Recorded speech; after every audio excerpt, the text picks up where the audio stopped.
ಪ್ರೊಸೆಷನ್ಗೆ ಅವಕಾಶ ಕೊಡಿ ಅಂತ ಹೇಳ್ಬಿಟ್ಟು ಕೇಳಿದ್ರು. ಅದಾದ ನಂತರ ಬೇಡ ಅಂತ ಹೇಳಿ ಲೆಟರ್ ಇದೆಯಲ್ಲ, ಇದು ಬಿಜೆಪಿ ಅವರು ಯಾರು ಹೇಳಿರೋದು? ಇದು ಹಲವಾರು ವರ್ಷಗಳ ಅಭಿಮಾನಿಗಳ ಕನಸನ್ನು ಈ ವರ್ಷ ನನಸು ಮಾಡಿದೆ. ಯಾರು ಹೇಳ್ತಾ ಇರೋದು? ಬಿಜೆಪಿ ಕರ್ನಾಟಕ.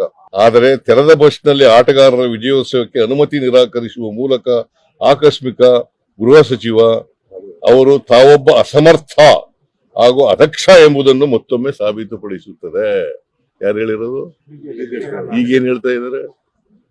ಇದು ಹೇಳ್ತಾ ಇದ್ದಾರ, ನಮ್ಮ ನೆಚ್ಚಿನ ಆಟಗಾರರನ್ನು ಅತಿ ಹತ್ತಿರದಿಂದ ಕಣ್ತುಂಬಿಕೊಳ್ಳಲು ಅಭಿಮಾನಿಗಳು ಕಾಯುತ್ತಿದ್ದು, ಅಭಿಮಾನಿಗಳ ಈ ಸಂಭ್ರಮಕ್ಕೆ ಕಲ್ಲು ಹಾಕಿದ ಪರಮೇಶ್ವರ್. ಯಾರು ಹೇಳಿರೋದು? ಒಂದು ವೇಳೆ ಬಿಜೆಪಿ ಅವರಿಗೆ ಮಾಡಿ ವಿಧಾನಸೌಧದ ಮುಂದುಗಡೆ ಮಾಡಿ ಅಂತ ಹೇಳದೆ ಹೋಗಿದ್ರೆ ಬಿಜೆಪಿಯವರು ಬೇರೆ ತರ ಬಣ್ಣ ಹಚ್ಚರು.